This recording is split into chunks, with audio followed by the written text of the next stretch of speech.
Assalamualaikum warahmatullahi wabarakatuh. Perkenalkan, nama saya Muhammad Zidan Khalil Gibran. Saya mahasiswa dari Universitas Siber Asia, jurusan PJJ Informatika. Pada kesempatan kali ini, saya akan mempresentasikan analisis kinerja gradient descent pada dataset Fashion Means untuk memenuhi ujian tengah semester pada mata kuliah Deep Learning dengan dosen pembimbing Bapak Catur Nugroho, Eskom Mkom. Apa itu gradient descent? Simpelnya, gradient descent adalah algoritma optimasi pada machine learning untuk secara iteratif meminimalkan fungsi loss atau loss dengan menyesuaikan parameter model. Jadi secara umum, cara kerjanya adalah menuruni lembah hingga paling bawah untuk mencapai minimum cost atau minimum error ya. Gradient descent memiliki beberapa macam. Yang kita gunakan di sini nanti adalah Stochastic Gradient Descent atau SGD. Simpelnya, teknik ini menggunakan satu titik data pada setiap iterasi. Kita langsung praktek saja. Untuk bagian pertama, kita mengimpor library untuk pemrosesan data nanti.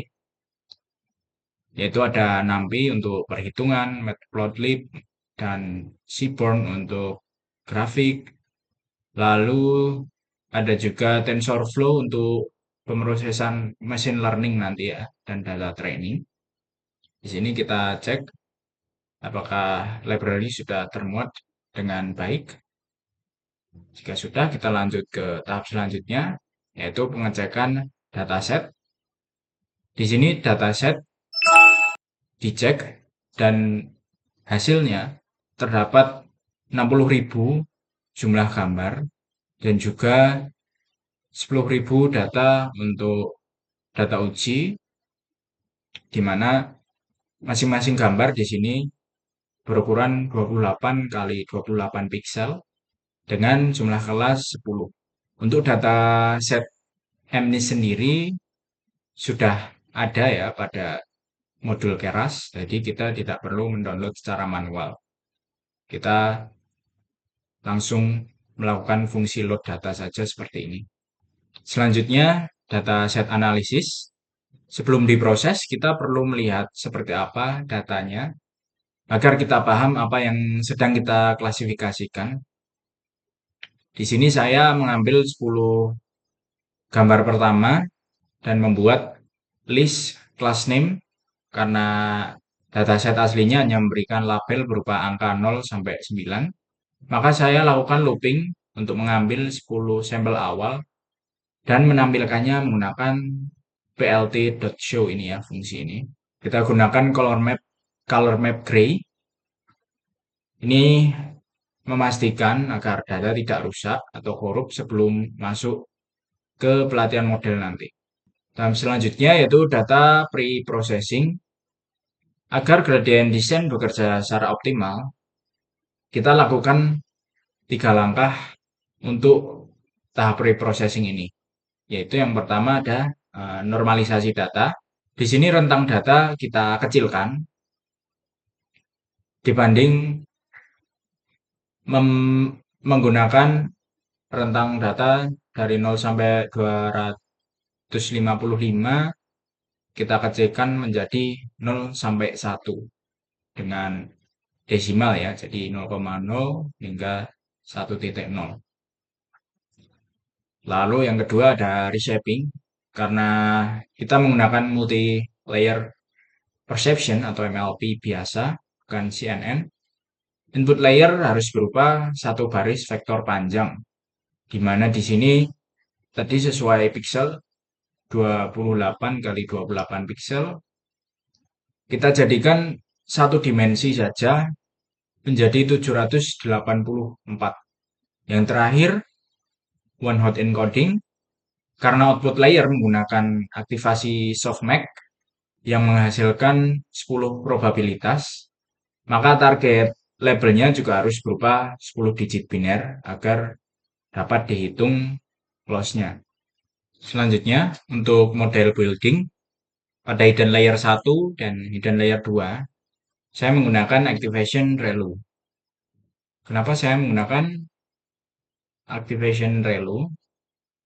Karena di layer tengah ini agar model bisa belajar pola gambar yang rumit dan nonlinear dengan cepat tanpa membebani komputasi.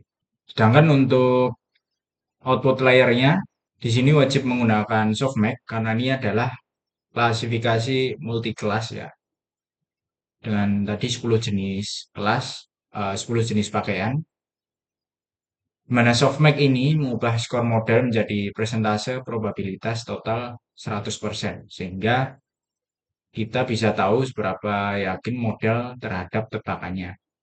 Lalu di sini eh, neuron di set menjadi 128 untuk hidden layer 1 dan hidden layer 2 jumlah 64 ya. Kemudian dihasilkan output berikut. Hidden layer pertama, input layer yang sebelumnya telah di flatten menjadi 784 fitur masuk ke layer ini. Menggunakan 128 neuron, jumlah ini dipilih agar model memiliki kapasitas yang cukup besar untuk menangkap fitur-fitur visual dasar dari pakaian. Untuk hidden layer kedua, informasi tersebut dipadatkan ke layer kedua dengan 64 neuron. Tujuannya untuk menyaring informasi penting dan mengurangi kompleksitas sebelum masuk ke output. Pada layer terakhir, yaitu output layer, di sini tadi dengan 10 neuron ya, karena sesuai dengan jumlah kelas target, yaitu 10 jenis pakaian.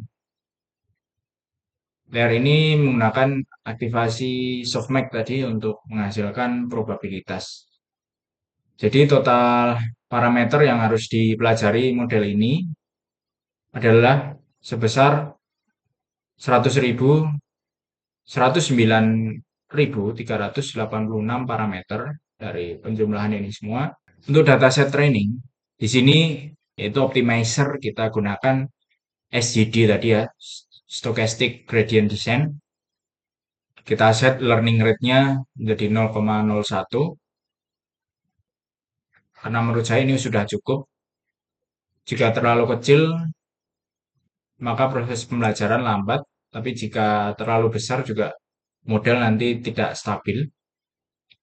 Lalu untuk loss function kita set menggunakan standar menggunakan categorical cross entropy karena ini adalah klasifikasi multiclass.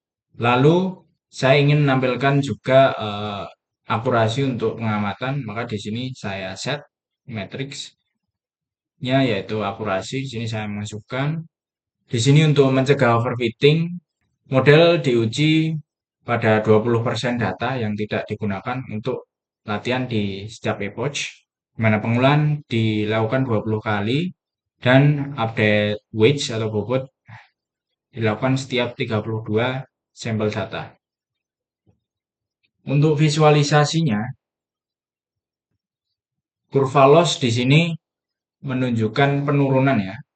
Jadi pada percobaan pertama sebesar 0,8 turun, terus di sini untuk validation loss-nya juga turun, di mana ini tanda training kita cukup baik. Lalu kurva akurasinya juga meningkat di sini. Jadi seiring berjalannya waktu, setelah di training akurasi meningkat. Ini menunjukkan seberapa pintar modelnya, di mana penerapan gradien optimalisasi gradien desain sudah berhasil kita lakukan dengan baik. Untuk hasilnya, seperti yang sudah kita duga, untuk loss itu mendapat hasil yang kecil 0,3638 dan akurasinya cukup besar yaitu 87,04% mendekati 90%, di mana artinya optimalisasi gradien desain bekerja sangat baik seperti yang saya harapkan.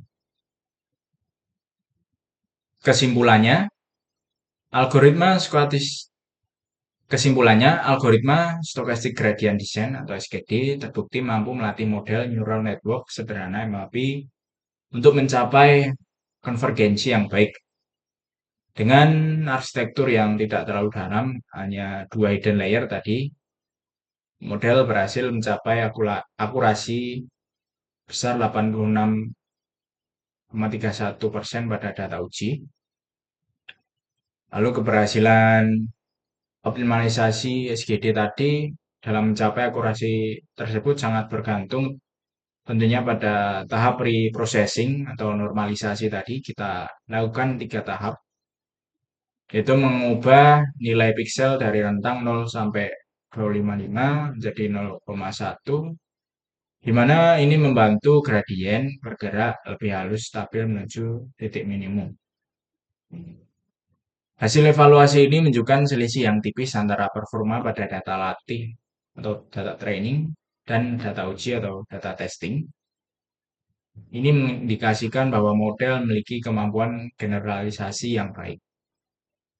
Demikian presentasi dari saya. Jika ada kurang lebihnya, saya mohon maaf. Wassalamualaikum warahmatullahi wabarakatuh.